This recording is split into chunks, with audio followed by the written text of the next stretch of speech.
سورہ بروج میں ذکر کردہ ایک واقعہ کا تذکرہ چل رہا ہے. آج انشاءاللہ اسی واقعے کو آگے لے کے چلوں گا. پچھلی امتوں میں ایک بادشاہ تھا جس بادشاہ کے پاس ایک جادوگر تھا. اس جادوگر کا کام کیا تھا؟ شعبدے بازیاں، کرتب دکھانا. اس سے لوگ بادشاہ کے معتقد ہوتے تھے اور بادشاہ کافر تھا.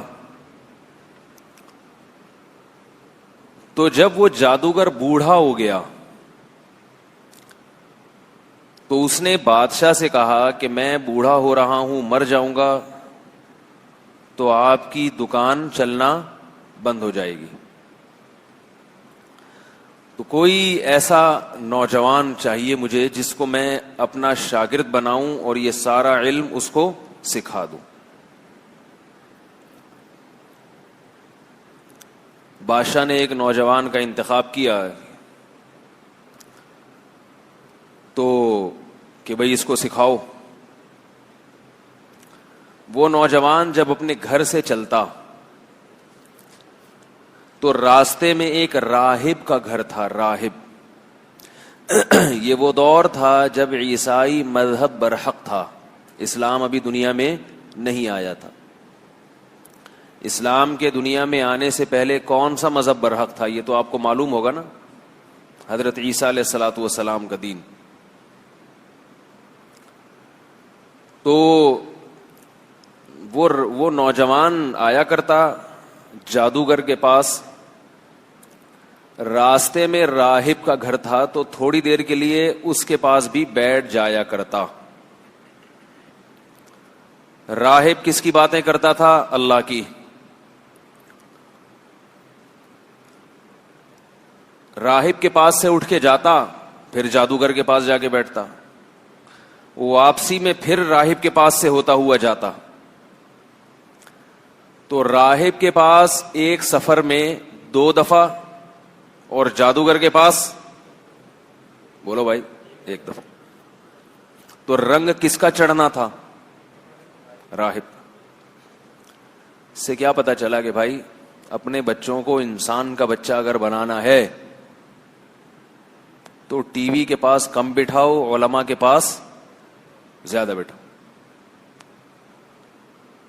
جتنی دیر وہ ٹی وی کے پاس بیٹھتا ہے نا اس سے زیادہ دیر مولوی صاحب کے پاس بٹھاؤ اس کو. تو وہ جو جادوگر تھا نا اس کی چکنی چپڑی باتوں سے نوجوان متاثر ہونے لگا اور ادھر پادری کی باتیں بھی تھیں تو وہ بیچارہ گڑمڑ ہو گیا. سمجھ میں آیا میں کروں کیا. ایک دن ایسا ہوا کہ وہ نوجوان کہیں سفر کرتا ہوا جا رہا تھا تو راستے میں ایک بہت بڑا اژدہا جس نے لوگوں کا راستہ روکا ہوا تھا. لوگ خوف زدہ تھے کہ ہم یہاں سے گزرے تو یہ ہم میں سے کسی کو کھا جائے گا. اژدہے تو اب ڈاکومنٹری میں آپ دیکھیں پورے انسانوں کو ایسے ہڑپ کر جاتے ہیں، ثابت نگل لیتے ہیں. تو اب یہ کھڑا ہوا ہے نوجوان، یہ بھی کھڑا ہو گیا. یہ کیا مسئلہ ہے بھائی؟ اس نے ایک پتھر اٹھایا. ظاہر ہے اژدہے پتھر سے نہیں مرتے، اتنا بڑا اژدہا اور ایک پتھر مارنے سے کہاں مرے گا. اس نے ایک پتھر اٹھایا اور اللہ سے دعا مانگی کہ اللہ میں کنفیوز ہوں کہ راہب کا دین سچا ہے یا جادوگر کا. اگر راہب کا دین سچا ہے تو اس پتھر سے اس اژدہے کو تو ہلاک کر دے، ایک نشانی مجھے دکھا دے. یہ کہہ کے اس نے پتھر مارا اور وہ اژدہا ہلاک ہو گیا. ابھی اللہ کی ایک بہت بڑی نشانی دیکھ لی. جب اللہ اپنی بہت بڑی نشانی کسی کو دکھاتے ہیں تو پھر آزمائش بھی اسی حساب سے لیتے ہیں اس سے. اس لیے غیب پہ ایمان لاؤ، یہ بہتر ہے. اللہ سے ایسی نشانیاں مت مانگا کرو. کہتے ہیں نا کہ بنی اسرائیل کی توبہ قبول کرنے کے لیے اللہ نے کہا تھا کہ جس نے گناہ کیا ان کو قتل کرو. جن سے گناہ ہوا وہ اپنے آپ کو قتل کے لیے پیش کریں گے تو توبہ قبول ہوگی، ورنہ نہیں. جبکہ امت مسلمہ کے بارے میں کیا قانون ہے کہ جتنا بڑے سے بڑا گناہ ہو جائے چپکے سے جا کے اللہ کے سامنے 2 آنسو بہاؤ، معافی مانگو تو بس معاف کر دیں گے ہم. بنی اسرائیل کے ساتھ ایسا معاملہ اس لیے ہوا کہ انہوں نے کہا تھا کہ اے موسیٰ ہم اس وقت تک اللہ پر ایمان نہیں لائیں گے حتی نر اللہ جہرتن، ہم اس وقت تک اس کتاب کو اللہ کی کتاب نہیں مانیں گے جب تک ہم اللہ کو اپنی آنکھوں سے نہ دیکھ لیں. تو جیسے ان کا اللہ پر ایمان کا معیار بہت اونچا تھا تو ان کی توبہ کی قبولیت کے لیے اللہ کا معیار بھی بہت اونچا تھا کہ تم بغیر دیکھے نہیں مانتے، تو ہم بھی تمہارے اخلاص کا امتحان لیں گے کہ اگر تم توبہ میں مخلص ہو تو اپنے آپ کو قتل کے لیے پیش کرو تو مان جائیں گے دل سے توبہ کر رہے ہو. اس امت میں صحابہ کرام نے نبی سے کبھی یہ مطالبہ نہیں کیا کہ اے نبی ہم اس قرآن پر ایمان اس وقت لائیں گے جب ہم دیکھیں گے اپنی آنکھوں سے کہ آسمان سے قرآن اتر رہا ہے، یا ہم اللہ کو اپنی آنکھوں سے دیکھیں. جو کہا غیب پر ایمان لے آئے، اور ہم بھی غیب پر ایمان لائے ہیں. تو اللہ نے کہا کہ جب تم غیب پر ایمان رکھتے ہو تو تمہاری توبہ بھی غیب کے پردوں سے ہی قبول ہے، اس کے لیے دلیل نہیں چاہیے مجھے بس. تو اس لیے نشانیوں کا مطالبہ نہ کیا کرو. جب کوئی نشانی دیکھ کے ایمان لاتا ہے تو اس کی آزمائش بہت سخت ہوتی ہے پھر. تو اس نوجوان نے جب وہ پتھر مارا ہے تو وہ اژدہا ہلاک ہو گیا. ویسے بھی اس کا گمان یہی تھا کہ راہب کا دین برحق ہے، تو یہ اور مضبوط نشانی. اب ہوا یہ کہ اس نوجوان نے کلمہ پڑھ لیا اور اعلان کر دیا اور اللہ کی عبادت میں لگ گیا. جب وہ اللہ کی بہت زیادہ عبادت میں لگا ہے تو اللہ کی قدرت تھی کہ اللہ نے اس کے ہاتھ پہ بعض کرامتوں کا ظہور شروع کر دیا، یعنی اس کے ہاتھ پہ بعض کرامتیں ظاہر ہونا شروع ہو گئیں. نابینا کی آنکھوں پہ ہاتھ پھیرتا تو بینائی واپس لوٹ آتی. کوڑ کا مرض پہلے زمانے میں لا علاج تھا، کوڑ کے مریض کو ہاتھ پھیرا اس کی بیماری ایک دم ختم ہو گئی. پیدائشی کوئی گنجا ہو اللہ نہ کرے، اس کے سر پہ ہاتھ پھیرا تو بال، بولو نا بھائی، دیکھو پیدائشی گنجا ہونا تو اللہ کی طرف سے، لیکن جب اللہ نے بال دے دیا تو پھر ٹینٹ کرا کے رکھنا 24 گھنٹے، یہ اللہ کی نعمت کی ناشکری ہوئی نا اس حدیث کی روشنی میں. اگر آپ کو ویسے ہی سر کو ٹھنڈا رکھنے کا شوق ہے تو آپ ٹینٹ کرائیں، مگر یہ کوئی سنت نہیں ہے، کوئی عبادت نہیں ہے. ٹینٹ کرانا آزمائش ہے. اگر اس پہ کچھ لکھنا ہے آپ نے کہ میں گم جاؤں تو پھر یہ میرے نمبر پلیٹ دیکھ لو اور شناختی کارڈ نمبر، پھر تو بھی ٹھیک ہے. بلا وجہ خام خواہ میں ٹینٹ کرا کے رکھنا، اللہ نے بال دیے زینت کے لیے اور ٹنڈے منڈے گھومنا تو اچھا کام نہیں ہے. دینداروں کو زینت کی فکر دوسروں سے زیادہ کرنی چاہیے تاکہ دیکھنے میں اچھے لگیں. تو جب اچھے لگیں گے تو لوگ ان کو دیکھ کے ان کو فالو کرنے کی کوشش کریں گے، اس کا ایک اثر پڑتا ہے. اللہ نے کسی پیغمبر کو بدصورت نہیں بنایا. کیوں؟ اس لیے کہ لوگ جب ان کے پاس بیٹھیں تو لوگوں کی طبیعت ان کی طرف مائل ہو، لوگ ان سے سیکھیں. تو شکل تو اللہ نے جس کی جیسی مرضی بنا دی، مگر کچھ اپنا بھی انسان کا کنٹرول ہوتا ہے. عجیب عجیب سے دیندار لوگوں کو دیکھیں، عجیب عجیب سے بنے ہوئے گھوم رہے ہوتے ہیں. زار من یوں لٹک رہا ہے، ادھر کو جا رہا ہے. اور وہ ایک صاحب نے پوچھا یہ ان کا زار من اتنا کیوں لٹکتا ہے؟ کہ نا سیدھے ہیں، بہت نیک ہیں، اتنے سیدھے ہیں کہ زار من لٹک رہا ہے. چلو غلطی سے تو ہر آدمی کا ایسا ہو سکتا ہے، جان بوجھ کر تو اس لیے بلا ضرورت ٹینڈ نہ کرایا کریں. کوئی مجبوری ہو تو ایک الگ بات ہے، اس کو دین نہ سمجھے کم از کم. کوئی اسلام میں ایسا کوئی ٹینڈ کرانا کوئی عبادت نہیں ہے. تو وہ نوجوان جو تھا وہ جب گنجے کے سر پہ ہاتھ پھیرتا تو بال لوگ آتے، تو ایسے اس کی ہاتھ پہ کرامتیں ظاہر ہونا شروع ہو گئی. اب جب پبلک کو پتا چلے، وہ روحانی علاج والا نہیں تھا. یاد رکھو روحانی علاج والوں سے کچھ بھی نہیں ہوتا. کہیں آپ کو پتا چلے وہاں بابا بیٹھے ہیں، وہ یہ کرتے ہیں، نہیں جانے کی ضرورت، الو بنا رہے ہیں لوگوں کو.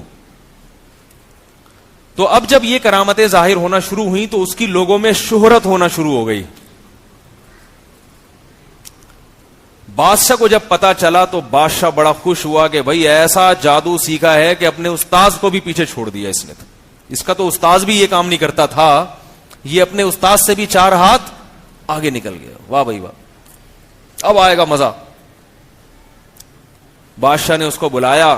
یہ سب میں جو آپ کو واقعہ سنا رہا ہوں یہ بخاری مسلم کی روایات ہیں، ایسے نہیں کہ کہیں بھی اخبار میں پڑھا نوائے وقت میں مضمون آیا ہوا تھا وہ آپ کے سامنے پیش کر دیا.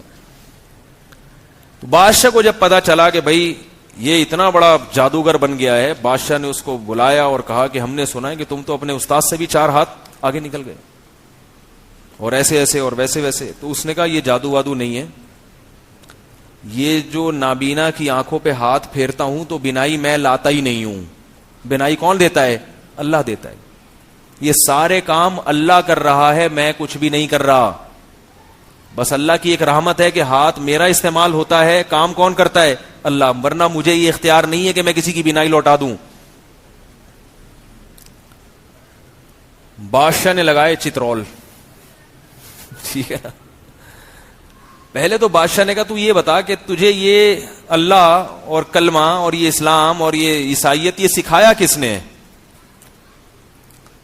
اچھا, راہب نے کہا, اس نوجوان کو کہا تھا کہ اگر تم کبھی پکڑے جاؤ تو میرا نہیں بتانا کہ میں نے تمہیں کلمہ پڑھایا یا یہ دین سکھایا ہے, ورنہ بادشاہ مجھے نہیں چھوڑے گا. تو نوجوان نے نہیں بتایا, لیکن نوجوان کو اتنا ٹارچر کیا گیا کہ وہ بیچارہ بتانے پر مجبور ہو گیا. بہت زیادہ جب جسمانی اذیت دی جاتی ہے نا, پھر ناممکن ہو جاتا ہے. وہ بھی انسان تھا بہرحال. تو بادشاہ نے راہب کو پکڑ کے بلایا اور اس کی گردن اڑا دی, شہید ہو گیا. کتنا مبارک راہب ہوگا جس کا حدیث میں تذکرہ آ رہا ہے. تو اور اس کو کیا کیا گیا کہ اس کو بادشاہ نے کہا کہ لوگوں سے کہا, اپنے درباریوں سے, کہ اس کو لے کے جاؤ پہاڑ پہ اور نیچے کھائی دکھاؤ, اس کو ڈراؤ, ٹھیک ہے نا, اور اس سے کہو کہ یہ عیسائیت چھوڑ دے, نہیں چھوڑتا تو ہم تمہیں یہاں سے گرا کے ہلاک کر دیں گے. تو اس کو لے گئے, اس نے کہا ہلاک کر دو, میں تو عیسائیت نہیں چھوڑنے والا. تو اللہ کی قدرت کیا ہوئی ہے کہ وہ پہاڑ پہ ایسا کچھ زلزلہ آیا, وہ سارے مر گئے اور یہ بچ گیا, اکیلا واپس آ گیا. تو بادشاہ نے پھر لوگوں کو کہا کہ اس کو سمندر میں لے جاؤ. اچھا, اب یہ خبریں لوگوں میں مشہور ہونا شروع کی, ایک نوجوان ہے بھائی, وہ اس طرح کا ہے, کیونکہ اللہ تعالیٰ مشہور کر رہے ہیں نا تاکہ اس سے کام لینا ہے اللہ تعالیٰ نے. تو اس کی خبر کہ بھئی یہ تو آنکھوں پہ ہاتھ لگائے تو بینائی واپس لوٹ آتی ہے. تو یہ سب کو یہی کہتا بھئی میں یہ نہیں کر رہا, اللہ پر ایمان لے کر آؤ, یہ میں نہیں کر رہا, یہ اللہ کر رہا ہے, تو اللہ کی قدرت پر ایمان لے کر آؤ. تو اب اس کے یہ واقعہ بھی مشہور ہونے شروع ہو گئے, بھئی پہاڑ سے گرایا نہیں مر رہا. تو اس کو سمندر میں لے کر گئے, بیچ سمندر میں بادشاہ نے کہا اس کو غرق کر دینا اگر یہ ایمان نہ لے کر آئے. تو ڈرایا نہیں, یعنی ایمان نہ چھوڑے, اگر یہ ڈرایا وہی اثر نہیں ہوا اس کے اوپر. تو وہ کشتی الٹ گئی, سارے مر گئے, اس کو اللہ نے بچا لیا, یہ پھر واپس لوٹ آیا. کشتی الٹ گئی یا کیا ہوا مجھے پوری تفصیل جتنی حدیث میں ملتی ہے, بس یہ کہ وہ غرق ہو گئی, یہ بچ گیا. تو جب یہ واپس آیا تو جب بادشاہ نے ساری کوششیں کر لی کہ بھئی یہ اچھا لوگ آہستہ آہستہ مسلمان ہو رہے ہیں, تو بادشاہ نے قتل کرنے کی کوشش کی, ہر کوشش میں بادشاہ ناکام ہوا. تو اس نوجوان نے بادشاہ سے کہا کہ میں آپ کو اپنے آپ کو قتل کرنے کی کوشش, یعنی قتل کرنے کا طریقہ میں آپ کو خود بتاتا ہوں. میں آپ کو جو طریقہ بتاؤں گا آپ اس طریقے سے مجھے قتل کریں گے تو میں قتل ہو جاؤں گا. اب مجھے ایک بات بتائیے, کبھی کوئی کسی کو اپنے قتل کرنے کے طریقے خود بھی بتاتا ہے؟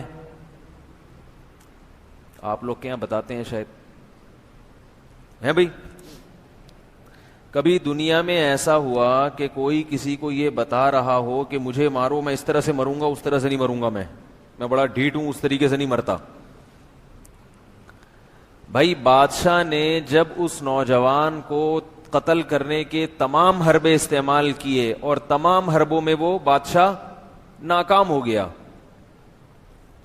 تو نوجوان بادشاہ سے کہہ رہا ہے کہ تم اگر مجھے قتل کرنا چاہتے ہو تو طریقہ میں بتاتا ہوں, اس طریقے سے مارو گے تو میں مر جاؤں گا. تو میں آپ حضرات سے سوال پوچھ رہا ہوں کہ بھلا دنیا میں کبھی ایسا ہوتا ہے کہ کوئی شخص اپنے آپ کو قتل کرنے کا طریقہ دوسرے کو خود سکھا رہا ہو؟ ہاں, جن کا خودکشی کا پروگرام ہو وہ بتاتے ہیں, خودکشی کا ارادہ ہو وہ بتاتے ہیں کہ ایسے مارو مجھے. اکثر وہ بھی بتاتے نہیں ہیں, خود ہی کر لیتے ہیں. بتانے کی کیا ضرورت ہے بھائی. آپ کے پاس کوئی آئے اور کہے کہ میں مرنا چاہتا ہوں, آپ مجھے یوں کر کے مار دو, تو آپ مارو گے؟ آپ بولو گے یہ آفت میں اپنے گلے کیوں ڈالوں بھائی. کیا خیال ہے؟ ابھی تو روزہ شروع نہیں ہوا, آپ لوگوں کو لگنا شروع ہو گیا. ابھی رمضان میں ایک ہفتہ باقی ہے, ہفتے کا یا اتوار کا روزہ ہے, پھر تو ابھی باقی ہے, تھوڑا سا توانائی جمع کریں آپ لوگ. تو مجھے یہ بتائیے کہ بادشاہ دنیا میں کوئی چاہتا ہے کہ مجھے قتل کرو اور اس طریقے سے مارو؟ خودکشی کرنے والے کرتے ہیں یہ کام. خودکشی کرنے والے وہ یہ کرتے ہیں کہ طریقے بتاتے ہیں, ویب سائٹس میں طریقے سکھائے جاتے ہیں خودکشی کرنے کے. ایسی ویب سائٹس ہیں دنیا میں. لیکن یہ نوجوان تو خودکشی کرنے کا ارادہ نہیں رکھتا.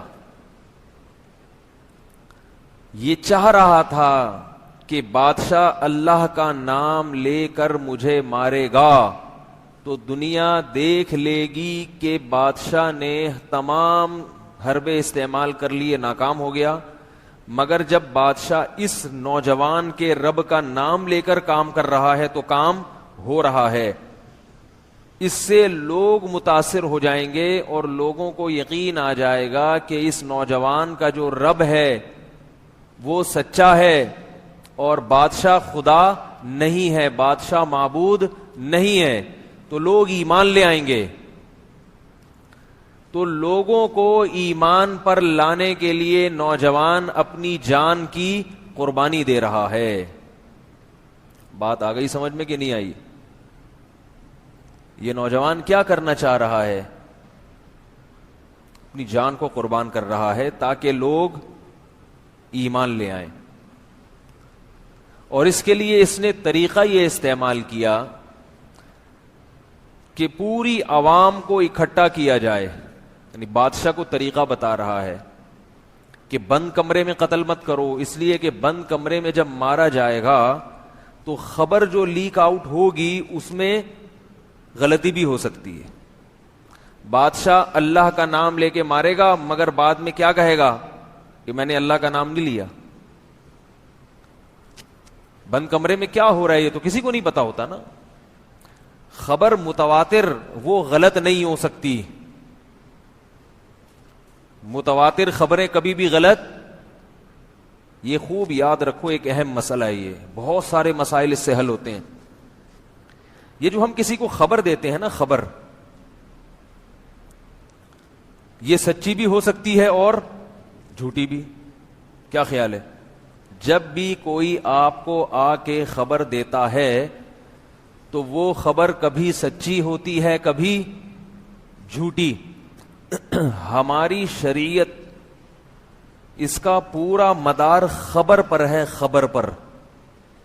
ہمیں خبر ملی ہے کہ محمد صلی اللہ علیہ وسلم 1400 سال پہلے آئے تھے. کیا خیال ہے؟ ہمیں خبر ملی ہے کہ محمد صلی اللہ علیہ وسلم نے یہ کرنے کا ہمیں حکم دیا. کیا ہم میں سے کسی نے اپنی آنکھوں سے دیکھا؟ نہیں آ رہی بات. ہمیں خبر ملی کہ نبی صلی اللہ علیہ وسلم نے یہ کرنے کا کہا, ہمیں خبر ملی کہ نبی نے یہ کرنے کا نہیں کہا, یعنی یہ نہیں کرنے کا کہا. تو ہمارا پورا دین الف سے لے کے یا تک, اے سے لے کے زیڈ تک وہ کس پر چل رہا ہے؟ بولو نا بھائی, خبروں پر, خبروں پر. اب خبر کو سمجھنے کی ضرورت ہے. جو بنیادی گمراہی آج کل پروفیسر لوگ پھیلا رہے ہیں وہ یہاں سے گڑبڑ کرتے ہیں. خبروں کی اقسام نہیں پتا ان کو, اسی سے سارے فرقے پیدا ہو رہے ہیں. بہت اہم مضمون ہے جو اس وقت اللہ نے دل میں ڈال دیا, اور اس کی بنیاد کہاں سے نکلتی ہے کہ اس نوجوان نے یہ کیوں کہا کہ کھلے عام بھرے مجمع میں مجھے قتل کیا جائے اللہ کا نام لے کے, بند کمرے میں نہیں. وہ یہ بھی کہہ سکتا تھا کہ بند کمرے میں 4 آدمیوں کے سامنے وہ 4 گواہ رہیں گے, یہ بھی تو ہو سکتا تھا نا. بہت مشکل ہے بھائی, ان لوگوں کو نہیں سمجھ میں آ رہا یار. تھوڑا سا بھائی گردن تو ہلاؤ. ویسے ہی ہلا دے, جھوٹی موٹی کے بھی تو کوئی کام ہوتے ہیں کہ انسان کسی کو خوش کرنے کے لیے جھوٹی موٹی میں بعض دفعہ گردن ہلا دیتا ہے. سچی مچی میں نہیں ہلتا تو جھوٹی موٹی کا ہلا دیا کریں. تو دنیا میں اس وقت سب سے بڑی آبادی عیسائی, یہودی اور مسلمانوں کی ہے جو اللہ کو اور پیغمبروں کو مانتے ہیں. اتنی بڑی آبادی اگر جھوٹے نبیوں کو مانتی ہوئی آئی ہے اگر، تو یہ بات کھوپڑی میں آنے والی نہیں ہے. کھوپڑی نہیں مانتی اس بات. یہ تمام لوگ پیغمبروں کے سلسلے کو مانتے ہیں اور دنیا کی بہت بڑی آبادی ہے. یہ صرف عیسائیوں اور مسلمانوں کو ملا دیا جائے اگر، تو یہ جو ایتھیسٹ کہتے ہیں کوئی پیغمبر نہیں آیا اور کوئی پیغمبر، تو یہ کیسے لاکھوں لوگوں تک کیسے ان کی تعلیمات پہنچی ہیں اور کسی نہ کسی درجے میں یہ پیغمبروں کی تعلیمات کو باقاعدہ فالو کر رہے ہیں. اس کا مطلب ہوا کہ موسیٰ نام کے کوئی پیغمبر بھی دنیا میں آئے تھے، عیسیٰ نام کے کوئی پیغمبر بھی دنیا میں آئے تھے، محمد صلی اللہ علیہ وسلم کے نام کے کوئی پیغمبر بھی دنیا میں آئے تھے. اور ان تمام پیغمبروں کی تعلیمات کو اگر آپ غور کرتے ہیں تو وہ ساری اچھی تعلیمات ہیں. اچھی، کوئی بھی ایسی تعلیم نہیں ہے جو غلط ہو، بالکل 100% غلط ہو. تو یہ ممکن نہیں ہے کہ جھوٹا نبی دنیا میں آئے اور لوگوں کو اچھی چیزوں کو پہ ڈال کے چلا جائے.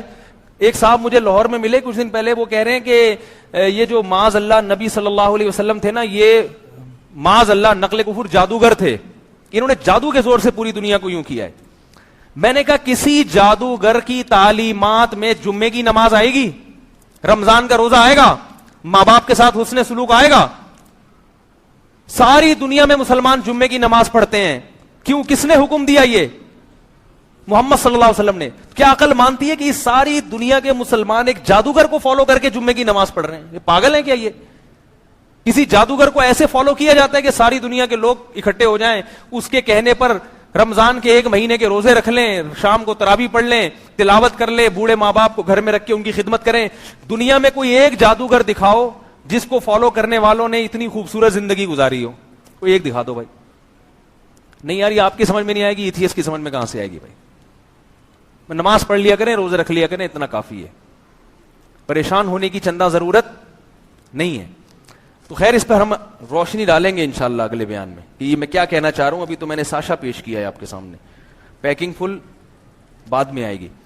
تو وہ جو جادوگر تھا نا، وہ جو نوجوان تھا، اس نے اپنے آپ کو قتل کرنے کے لیے جم غفیر کا انتظام کیوں کیا؟ تاکہ ایسا نہ ہو کہ میں 4 آدمیوں کے سامنے قتل ہو جاؤں اور پبلک بولے، بادشاہ جھوٹ موٹ بول دے کہ یہ تو کوئی نہیں تھا، کوئی اللہ کا نام نہیں لیا. تو جب پورا شہر اکٹھا کر لیا گیا اور اس کے تیر لگائے، یہ جناب گرائے، پورے شہر نے بیک زبان ہو کے کلمہ پڑھنا شروع.